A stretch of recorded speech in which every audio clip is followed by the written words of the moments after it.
सोचिए, कोलकाता का एक सरकारी मेडिकल कॉलेज और अस्पताल। रात का वक्त है, चारों तरफ वहीं भागदौड़, मरीज, डॉक्टर्स, इमरजेंसी की आवाजें। और इसी सब के बीच एक ट्रेनी डॉक्टर बस अपनी ड्यूटी कर रही थी। उसके लिए ये एक और आम रात थी, एक और शिफ्ट। लेकिन उस रात जो हुआ ना, वो सिर्फ एक जुर्म नहीं था।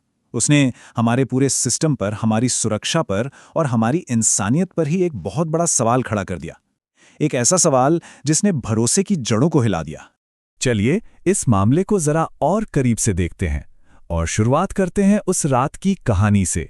वो सिर्फ एक डॉक्टर नहीं थी, वो किसी की बेटी थी। उसके अपने सपने थे, अपनी उम्मीदें थीं। एक बहुत ही होनहार स्टूडेंट जिसने सालों की मेहनत के बाद ये मुकाम हासिल किया था। और सबसे बढ़कर वो एक डॉक्टर थी, बिल्कुल भारत के उन हजारों नौजवान डॉक्टरों की तरह जो बस अपना फर्ज निभा रहे थे। अब देखिए, डॉक्टरों की ड्यूटी क्या होती है।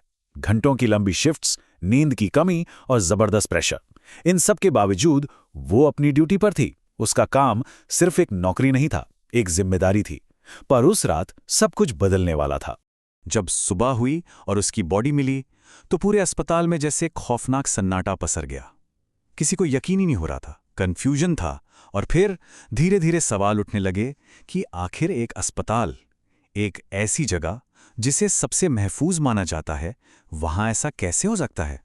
इस घटना के बाद इन्वेस्टिगेशन तो शुरू हुई, लेकिन उसके साथ ही शुरू हुआ अफवाहों और इल्जामों का एक ऐसा तूफान जो थमने का नाम ही नहीं ले रहा था। पुलिस ने फौरन एक्शन लिया। सबसे पहले क्राइम सीन को सिक्योर किया गया, फिर सबूत जुटाने का काम शुरू हुआ। सीसीटीवी फुटेज, लॉग्स, वहां मौजूद लोगों के बयान, हर छोटी बड़ी चीज की बारीकी से जांच हो रही थी। लेकिन एक तरफ तो पुलिस सबूत और तथ्य ढूंढ रही थी, और दूसरी तरफ सोशल मीडिया पर थ्योरीज की जैसे बाढ़ आ गई थी। देखिए, एक तरफ थे ऑफिशियल रिपोर्ट्स जो एक प्राइमरी इन्वेस्टिगेशन की बात कर रहे थे, और दूसरी तरफ थे सोशल मीडिया के दावे कि आरोपी एक नहीं कई हैं, सबूतों से छेड़छाड़ हो रही है, सिस्टम सब कुछ दबाने की कोशिश कर रहा है। असल में ऐसे मामलों में सबसे बड़ी चुनौती यही होती है, सच और अफवाह के बीच का फर्क करना। क्योंकि जब तक सच सामने आता है, अफवाहें इतना नुकसान कर चुकी होती हैं कि न्याय का रास्ता और भी मुश्किल हो जाता है। ये घटना सिर्फ अस्पताल की चारदीवारी में कैद होकर नहीं रही।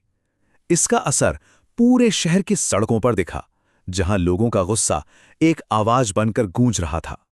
और ये गुस्सा सिर्फ एक मर्डर को लेकर नहीं था। नहीं, गुस्सा इस बात का था कि एक अस्पताल, एक ऐसी जगह जिसे हम सेफ मानते हैं, वो इतनी बुरी तरह फेल कैसे हो गया। ये असल में भरोसे के टूटने का गुस्सा था। उसके साथी डॉक्टर्स, मेडिकल स्टूडेंट्स, वो सब इस नाइंसाफी के खिलाफ उठ खड़े हुए, सड़कों पर उतर आए, और बस एक ही मांग थी, न्याय। उनकी मांगें बिल्कुल साफ थीं। वो चाहते थे अस्पतालों में बेहतर सिक्योरिटी हो, डॉक्टर्स के लिए ड्यूटी की कंडीशन सेफ हों, जो भी हुआ उसके लिए इंस्टीट्यूशन की जवाबदेही तय हो, और सबसे जरूरी, जल्द से जल्द इंसाफ मिले। धीरे धीरे ये मामला सिर्फ एक शहर या एक प्रोफेशन का नहीं रहा। इसने कुछ ऐसे गहरे सवाल खड़े कर दिए जिनके जवाब आज भी पूरा समाज ढूंढ रहा है। और सबसे चुभने वाला सवाल यही था कि अगर एक डॉक्टर अपने ही अस्पताल के अंदर महफूज नहीं है, तो फिर कौन है। इस घटना ने एक बहुत ही कड़वी सच्चाई को सामने ला दिया कि महिलाओं के लिए खतरा सिर्फ अंधेरी सड़कों या पब्लिक ट्रांसपोर्ट में नहीं है। नहीं, वो खतरा उन जगहों के अंदर भी है जिन्हें हम सेफ मानते हैं, चाहे वो ऑफिस हों, कॉलेज हों या फिर अस्पताल। सोचिए, हर बार जब कोई ऐसी ट्रेजेडी होती है तो हमें वही पुराने वादे सुनने को मिलते हैं। सख्त कार्रवाई होगी, जांच चल रही है। लेकिन सवाल यह है कि रोकथाम कहाँ है, प्रिवेंशन कहाँ है। ऐसी घटनाओं को होने से पहले रोकने के लिए क्या हो रहा है। और यहीं पर सिस्टम की बड़ी बड़ी कमियां सामने आईं। रिपोर्ट्स में पता चला कि कई जरूरी सीसीटीवी कैमरे काम ही नहीं कर रहे थे। सेंसिटिव एरियाज में कौन आ जा रहा है, इस पे कोई रोक टोक नहीं थी। रात की ड्यूटी पर स्टाफ के लिए कोई सेफ रेस्टिंग एरिया नहीं था। और तो और शिकायत दर्ज कराने का भी कोई मजबूत सिस्टम नहीं था। ये सिर्फ सवाल नहीं थे, ये वो वजहें थीं जिनकी वजह से सब कुछ हुआ। कहा जाता है कि न्याय में देरी भरोसे को खत्म कर देती है, और ये बात बिल्कुल सच है। सेफ्टी और अकाउंटेबिलिटी ये सिर्फ शब्द नहीं है, ये एक भरोसेमंद सिस्टम की नींव होते हैं। और जब ये नींव ही कमजोर हो तो भरोसा टूट जाता है। वो युवा डॉक्टर तो बस अपनी ड्यूटी कर रही थी, लेकिन उसके साथ जो हुआ उसने पूरे देश को एक बार फिर याद दिलाया कि सुरक्षा सिर्फ वादों से नहीं आती, वो एक मजबूत सिस्टम और पक्की जवाबदेही से आती है। उस अस्पताल के अंदर जो हुआ उसका डर सिर्फ कोलकाता का नहीं है। नहीं, ये हम सबका डर है।